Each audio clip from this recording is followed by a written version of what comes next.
The birthday cake sat untouched on the table when my sister Lauren shoved my 8-year-old daughter into a muddy puddle. I watched it happen in slow motion. One moment, my daughter Chloe was standing near the garden fountain, holding her paper plate.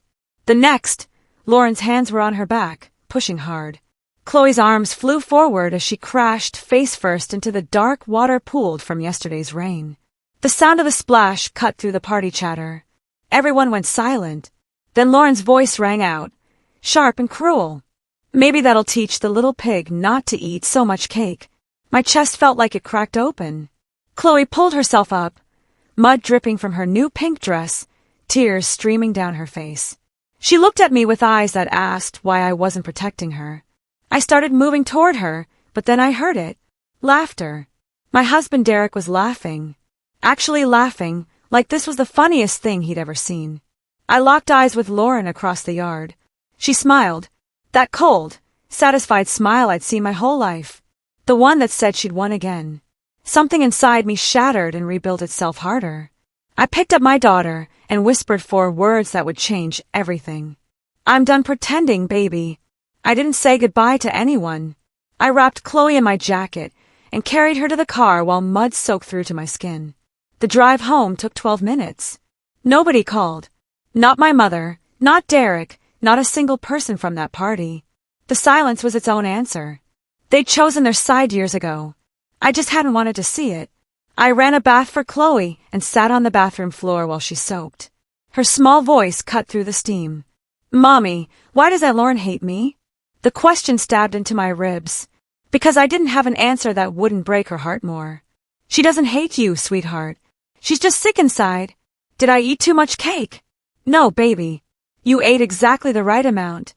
I pulled her close when she got out, wrapped in her unicorn towel. You're perfect. That night, after tucking her in, I went to charge my phone and saw Derek's was on the kitchen counter. The screen lit up with a notification. A photo from Lauren with 3 laughing emojis. My hands shook as I opened his messages. Weeks of texts between them. Hundreds. I scrolled back through months of conversations I never knew existed. Then I saw one that made my blood freeze. From Lauren 3 weeks ago. She's too easy to manipulate. Derek came home at midnight smelling like beer and my mother's cigarettes. I was sitting at the kitchen table with his phone in front of me. He saw it, and his face went pale. You went through my phone. You've been texting my sister behind my back for months. He grabbed the phone like I'd stolen something from him. We're friends, Ava. Is that a crime now? You laughed when she pushed our daughter into a puddle. It was an accident. Lauren was just playing around. You're too sensitive. He said it so casually, like my feelings were a character flaw he'd learned to tolerate. You always overreact to everything. I stood up slowly. Show me the messages. No. That's private. Private? Between my husband and my sister. He threw the phone on the counter and walked toward the bedroom. I'm not doing this tonight. You're being crazy. I picked up his phone again after he left. He hadn't locked it fast enough. I scrolled further back and found what I needed. A text from 2 months ago. Lauren to Derek. She'll believe anything you tell her. She always has. This is going to be easier than I thought. I took screenshots of everything. Sent them to my email. Then I put his phone back exactly where he'd left it. My hands were steady now. Cold and steady like winter glass. Chloe cried herself to sleep that night.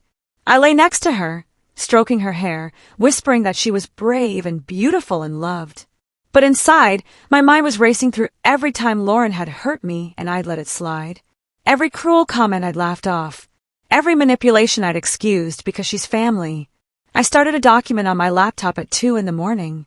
I titled it Evidence and began listing every incident I could remember. The time Lauren told everyone at Thanksgiving I'd failed out of college when really I'd left to take care of our dad. The time she spread rumors that I was sleeping with my boss to get promoted. The way she'd inserted herself into my relationship with Derek from the very beginning, always texting him, always asking him to fix things at her apartment, always making me feel like I was the third wheel in my own marriage. I wrote it all down. Dates, witnesses, details. I wasn't sure what I was building yet, but I knew I needed to remember. People like Lauren count on you forgetting. They count on you being too tired or too kind to keep score. Then I saw it. A notification on Instagram. Lauren had posted a photo from the party. The exact moment Chloe was in the puddle, mud splattered across her face.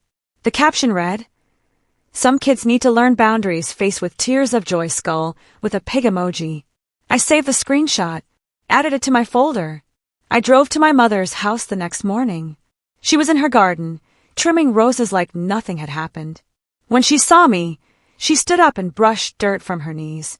"Ava, sweetheart, I was wondering when you'd come by. Did Lauren tell you what she did?" "Oh, that." Mom waved her hand like she was swatting a fly. "It was just Lauren being Lauren. You know how she jokes around. She called Chloe a pig and shoved her into a puddle in front of 30 people. Don't be dramatic. It was an accident." I felt something crack in my chest. "Mom, when has Lauren ever faced consequences for anything?" Her face hardened. "What's that supposed to mean?" I thought about the time in high school when Lauren stole money from the school fundraiser and Mom paid it back quietly so Lauren wouldn't get expelled. The time Lauren wrecked Mom's car drunk and I took the blame because Mom asked me to. The endless cycle of protection and excuses that shaped our entire childhood. "Nothing, Mom. Forget it." I turned to leave, but something caught my eye. On her kitchen counter, a stack of envelopes. I recognized the return address. Lauren's apartment complex. I walked over casually while Mom was putting her gardening gloves away. The top envelope was a bank statement. Not Mom's name. Lauren's. But it was sent to Mom's address. I lifted the corner just enough to see the balance. Negative $1,800. I called Lauren that afternoon. Kept my voice light and friendly. "Hey, can we talk?" "About yesterday." She sighed dramatically. "I knew you'd make this a big deal. Look, I'm sorry Chloe got upset, but she needs to toughen up. I noticed you're getting mail at Mom's house." Silence. Then a sharp laugh. "So what? Mom helps me out sometimes.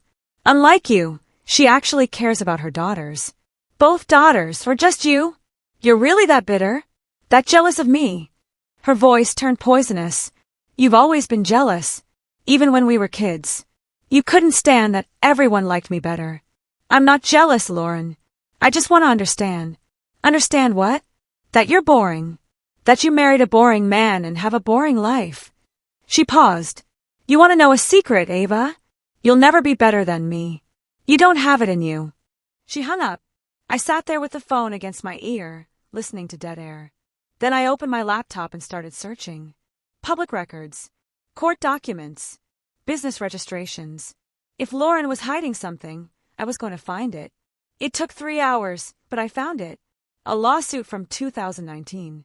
Lauren's name listed as a defendant. The charge, embezzlement from a joint business venture with 2 college friends. The case was settled out of court. I wondered who'd paid for that settlement. I had a pretty good guess. I met my cousin Bailey at a coffee shop downtown. We hadn't spoken in 2 years, not since Lauren had told the family that Bailey was spreading lies about her. Bailey ordered a latte and studied me carefully. "I heard about what happened at the party." "I'm sorry. Did you know she's been stealing?" Bailey's eyes widened. "You found out." "Found out what?" She leaned forward. "Lauren never finished college. She dropped out junior year, but told everyone she graduated. The degree she has framed in her apartment? Photoshopped. And that business she claims she started? She took money from investors and ran. She's been living off Mom for 3 years. My hands tightened around my coffee cup. "Why didn't you tell anyone?" "I tried. Lauren convinced everyone I was jealous and making things up. She's good at that." Bailey pulled out her phone. "But I kept evidence." "Wanna see?" For the next hour, Bailey showed me emails, bank transfers, photos of documents. Lauren had built an empire of lies, and our mother had funded every brick. I took pictures of everything. Asked Bailey to send me copies. "What are you going to do?" Bailey asked. "I'm going to make sure the truth comes out." She smiled. "Good. Someone needs to stop her." The family dinner happened 3 weeks later.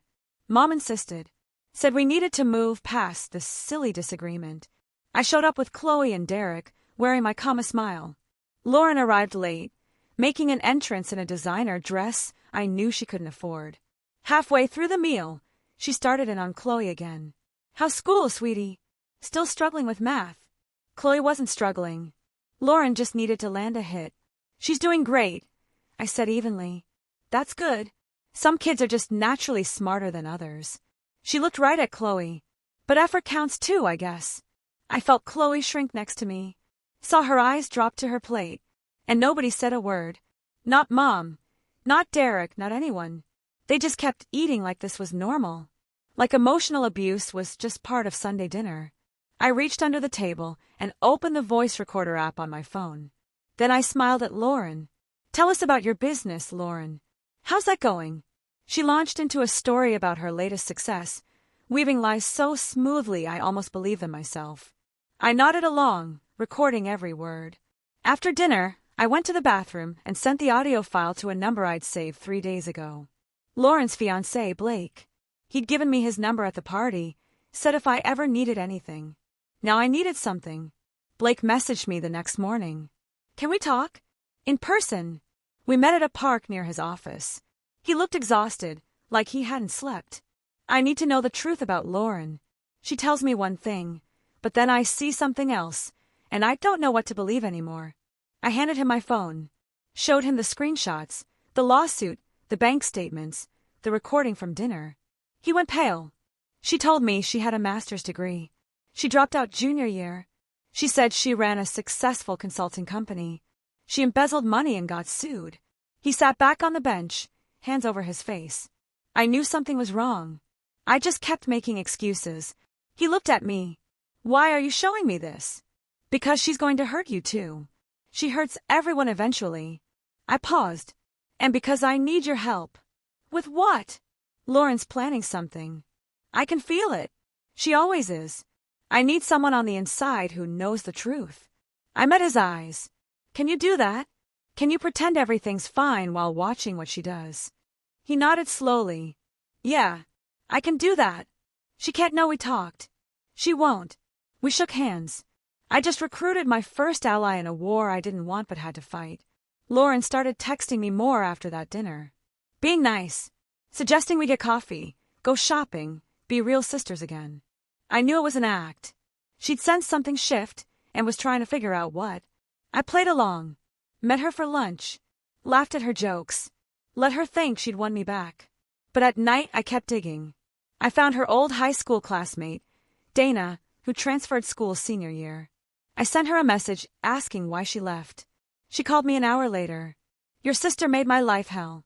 She spread rumors I was sleeping with teachers, stole my boyfriend, hacked my email and sent embarrassing messages to everyone in our class.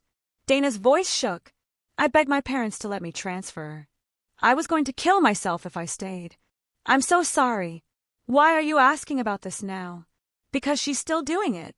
To other people. There's a reunion coming up. Our 10-year. There's a Facebook group.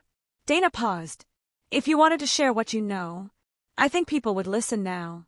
We're not scared kids anymore. I joined the group that night. Posted the recording of Lauren calling Chloe names. Posted screenshots of her fake degree. Didn't say anything else. Just let the truth sit there like a lit match on gasoline. By morning, the post had 60 comments. People sharing their own stories. Their own scars from Lauren. Chloe found me crying in the kitchen one afternoon.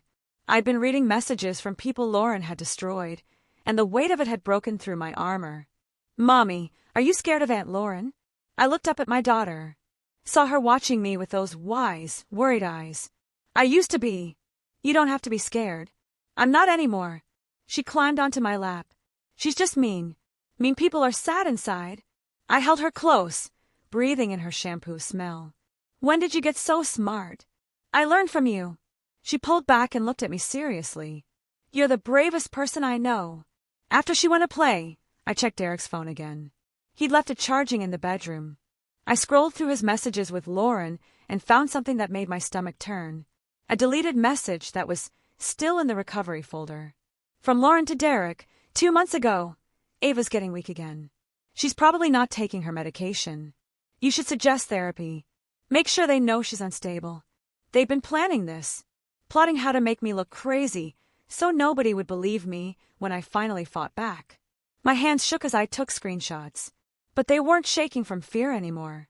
They were shaking from rage, so pure it felt like power running through my veins. I found the other messages that night. Months of Derek and Lauren discussing my mental health. My therapy sessions. My medication. Things I told Derek in confidence, shared with him in my most vulnerable moments, and he'd handed it all to Lauren like ammunition. She cried again today. Total breakdown. Is she still seeing that therapist? Maybe we can use that. She's so easy to gaslight. Just tell her she's overreacting, and she backs down every time. I read until my eyes burned. Then I read more. They'd been working together for over a year, slowly making me doubt myself, isolating me from friends, controlling the narrative. Every time I felt crazy for being upset, it was because they'd carefully crafted that feeling. The worst part, I could see it working. I could trace back through our conversations and see the pattern. The way Derek would twist my words. The way Lauren would swoop in playing concerned sister. The way they'd tag-team me until I didn't trust my own memory. But they'd made one mistake. They'd written it all down. I installed a voice-activated recorder in the living room the next day. Tiny thing, hidden inside a picture frame. Derek would never notice. And when he called Lauren that night to gossip about me, I caught every word. She's getting paranoid. Keeps asking about my phone. Just keep playing the concerned husband. She'll break soon. Think she suspects us? Lauren laughed. Ava. No. She's too stupid to put it together. I made an appointment with a divorce lawyer. Her name was Helen Crawford, and she'd handled 3 of my coworkers' divorces. She listened to the recordings, read the text messages, studied my documentation. You've been thorough. I needed to be sure. You're sure now? This is emotional abuse. Maybe not what most people picture, but it's systematic manipulation with your own husband participating. She leaned forward. I can work with this, especially for custody. I don't want Chloe around him if he's telling Lauren things about her. We'll make sure of that. Helen typed notes on her laptop. But I need you to understand something. Once we file, this gets ugly. Your family will circle wagons around Lauren. Your husband will fight back. Are you ready for that? I thought about Chloe's face covered in mud. About years of taking blame for Lauren's mistakes. About Derek laughing while my daughter cried. I'm ready. Good. Helen smiled. Then let's burn it all down. I left her office with paperwork to sign and a court date in 6 weeks. On the drive home, Blake texted me. Lauren's planning something big. Engagement party next month. She wants you there. Says it's a fresh start. I smiled at my phone. Perfect. Nothing like a public venue to watch someone's life fall apart. The next 3 weeks were strange. I played the role of supportive sister and loving wife while building my case in secret. Derek noticed nothing. He was too busy texting Lauren about how submissive I'd become. Helen called with updates. Your case is strong. The recordings alone show a pattern of psychological abuse. Combined with the sharing of your medical information without consent, we're looking at full custody with supervised visitation at best for him. What about the financial stuff? Did you contribute to household expenses? I paid most of them. My job pays more. Even better. He might end up owing you.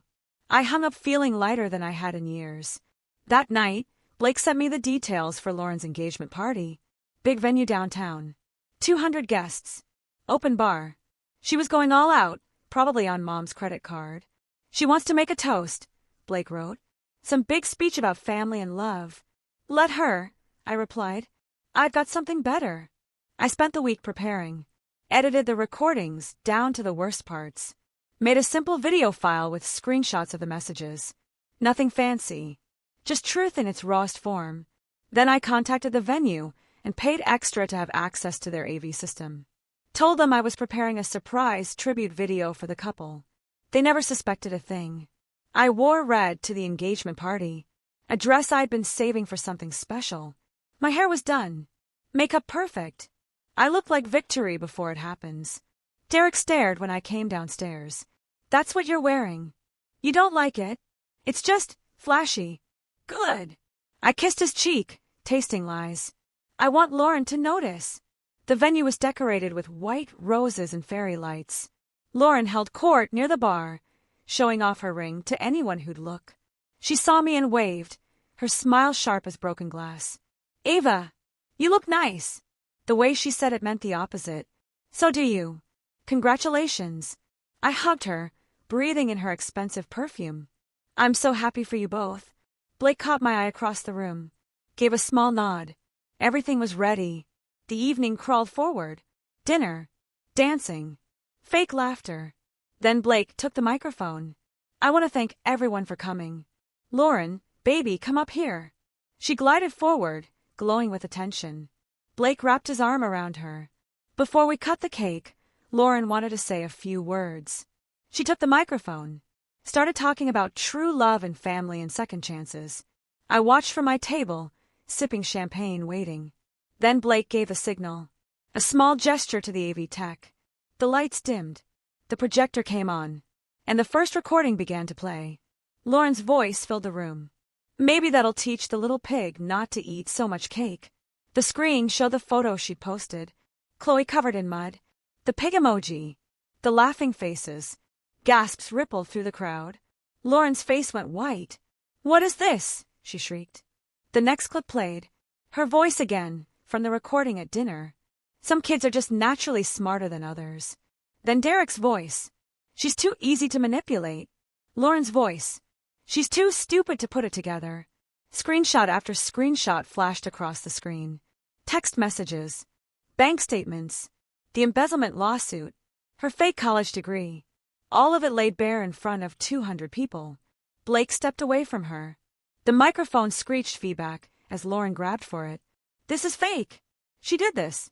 My sister is crazy. But people were already pulling out their phones. Recording. Taking pictures. The story was uploading to social media in real time. I watched it spread like wildfire. The party hashtag Lauren had created for Instagram was now filled with screenshots of her cruelty. Blake walked straight past her and stopped at my table. I'm sorry I didn't see it sooner. You see it now. That's what matters. Lauren screamed across the room. You did this. You ruined everything. I stood up slowly, looked her in the eye. No, Lauren. You did this. I just showed everyone who you really are. By Monday morning, Lauren's Instagram sponsors had dropped her. All three of them. Beauty companies don't want their products associated with someone who calls children pigs. The posts were everywhere. Twitter, Reddit, TikTok. Someone had made her a meme. My phone rang. Mom's number. I let it go to voicemail. She called again. And again. Finally I answered. Ava, you need to fix this. Right now. Fix what, Mom? You humiliated your sister in public. You posted private conversations. You destroyed her engagement. I shared the truth. That's all. The truth. Mom's voice went shrill. You're tearing this family apart over a silly fight about a puddle. She's been abusing me for 30 years. You watched it happen. You helped it happen. Don't you dare blame me. I've been nothing but a good mother to both of you. You paid for her embezzlement settlement. You let her fake a college degree. You gave her money while she mocked me for working hard. My voice stayed calm. Cold. You chose her every single time. And now you want me to protect her from consequences. She's your sister. No. She stopped being my sister the day she pushed my daughter into mud and you called it a joke. I hung up, blocked her number. Then I saw the news. Derek had been fired. Someone at his company saw the videos and reported him for discussing confidential information about his wife's medical history. His boss called it a liability. He came home that afternoon, face red with fury. They fired me because of you. I handed him an envelope. Divorce papers. You're served. Derek stared at the papers like they were written in a foreign language. His hands shook. You can't be serious. I'm completely serious. Ava, please. Don't do this. We can fix this. He dropped to his knees, actual tears in his eyes. I'll do anything. I'll cut Lauren off. I'll go to therapy. Just don't ruin me. I'm not ruining you, Derek. You did that yourself. I looked down at him without pity. You chose to mock me. You chose to share my private medical information. You chose to laugh when your daughter got hurt. Our daughter. No. My daughter. You lost that right when you helped Lauren hurt her. I walked toward the door. You have 30 days to move out. My lawyer will be in touch. Where am I supposed to go? I don't know. Maybe Lauren has space. You two are so close. I heard him crying as I left. Chloe was waiting in the hallway. She'd been listening. She looked up at me with those wise eyes. Is Daddy leaving? Yes, baby. Good. She took my hand. We don't need mean people in our house. We walked to her room together. She picked up her crayons and started drawing. I sat on her bed and watched her create something beautiful out of nothing. The way she always had. The way I was learning to. The messages started that night. Women I'd never met reaching out through social media. Lauren bullied my sister in middle school. Made her change schools. She stole from our Girl Scout troop in 4th grade. She convinced my boyfriend I was cheating. We broke up. Years later I found out she'd photoshopped text messages. Story after story. A whole network of people Lauren had destroyed, and they'd all stayed quiet because they thought they were alone. Now they knew they weren't. I created a private group, a safe space for people to share their experiences. Within a week, we had 40 members. Within 2 weeks, 100. The pattern was clear. Lauren targeted people who were kind, who trusted easily, who wouldn't fight back. She was a predator who'd been hunting for decades. Then I got a message from a journalist. Her name was Patricia Owens, and she worked for a major online publication. I'd like to interview you about your sister. I think there's a bigger story here about family dynamics and emotional abuse. How big? National. Maybe bigger. This isn't just about one person being cruel. It's about systems that protect bullies and punish victims who speak up. I thought about every time someone told me to forgive Lauren, to be the bigger person, to let it go. When can we start? The article published 3 weeks later. Inside the family that protected a bully, one woman's fight to save her daughter and herself. Patricia had interviewed me, Bailey, Dana, Blake, and 6 other people Lauren had hurt. She'd verified the documents, the recordings, the timeline. It wasn't a hit piece. It was journalism. Fair, thorough, and devastating. The story went viral in 6 hours. Morning shows called. Podcasts wanted interviews. Women's advocacy groups shared it with messages about standing up to family abuse. The comment section filled with people sharing their own stories of being scapegoated by siblings while parents looked away. Lauren's life imploded. Her remaining friends cut her off. Her landlord evicted her for unpaid rent. Mom finally stopped paying her bills, maybe because the article made her look complicit, which she was. On a Thursday afternoon, my doorbell rang.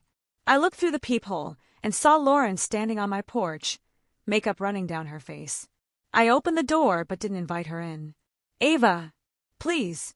We're sisters. Are we? I'm sorry, okay? I'm sorry about Chloe. About Derek. About everything. She was crying hard now. Real tears. I lost everything. Blake left me. Mom won't talk to me. I have nowhere to go. You had somewhere to go. You had a family. You destroyed it. Please. I'll change. I swear I'll change. I looked at this person who'd tormented me for 3 decades. Who'd hurt my child. Who'd conspired with my husband to make me think I was crazy. And I felt nothing. Not hate. Not love. Just emptiness where she used to live. You stopped being my sister the day you pushed my child into mud and called her a pig. Everything after that was just me learning to see the truth. I closed the door, locked it, and walked back to my life. Chloe's art show happened on a Saturday morning in May. The community center had a small gallery where local kids could display their work. She'd been painting for weeks, making something special.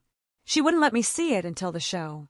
When I walked into the gallery, I found her standing next to a canvas twice her size. The painting showed a small girl covered in mud, standing in a puddle. But she wasn't crying.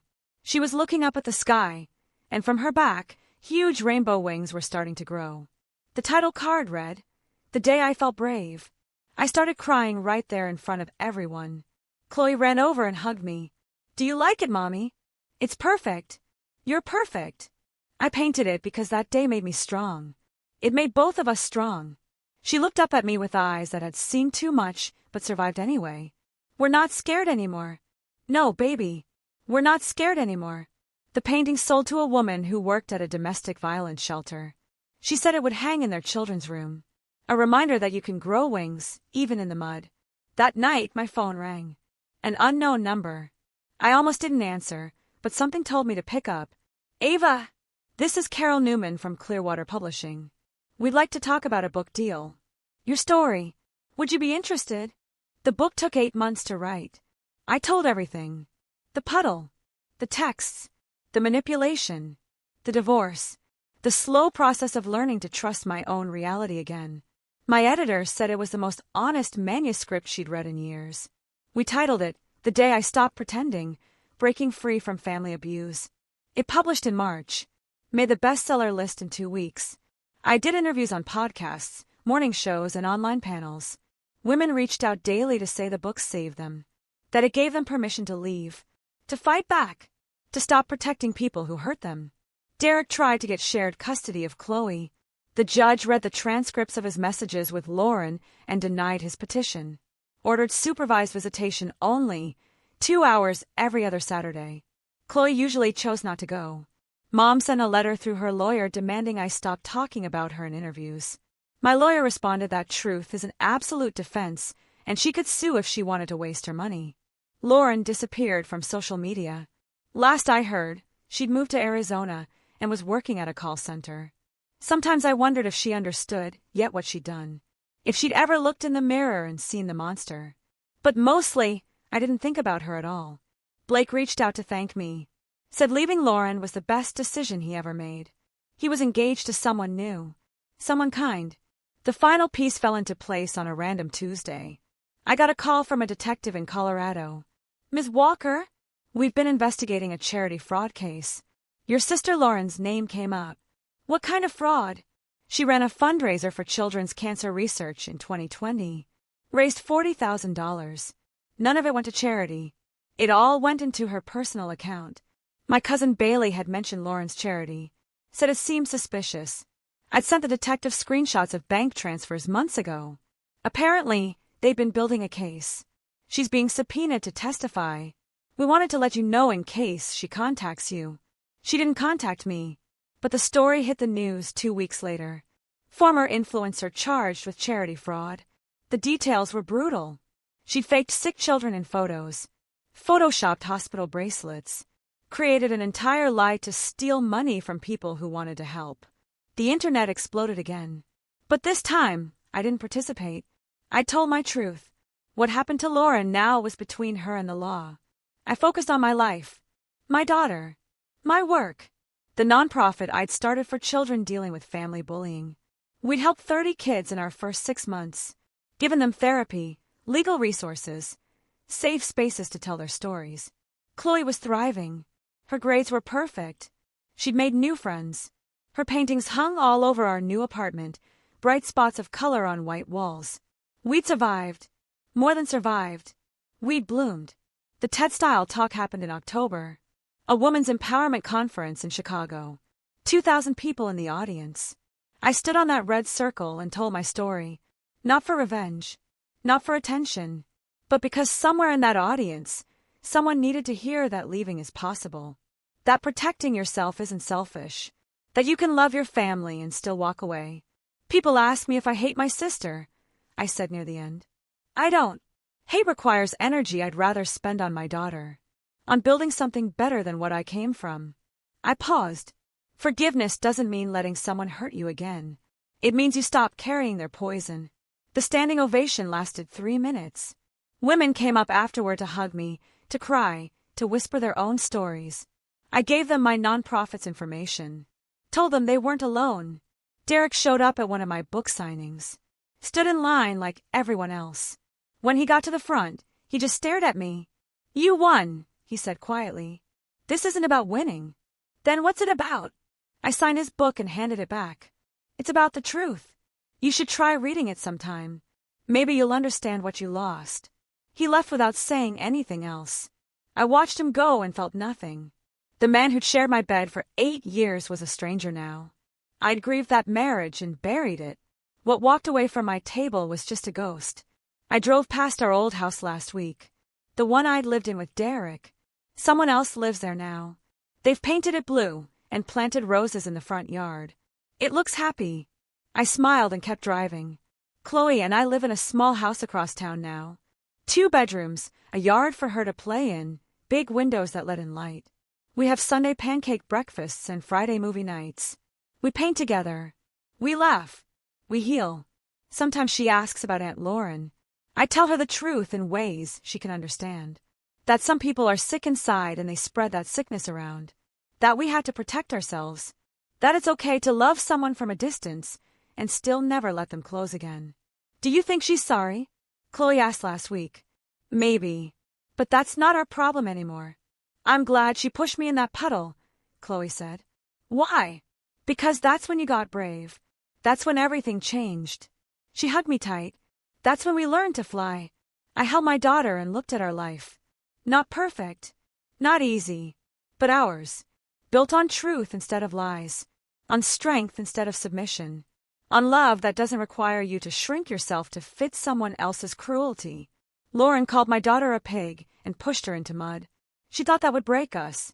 Instead, it freed us. Because we learned that day what wings feel like when they finally spread. And we've been flying ever since.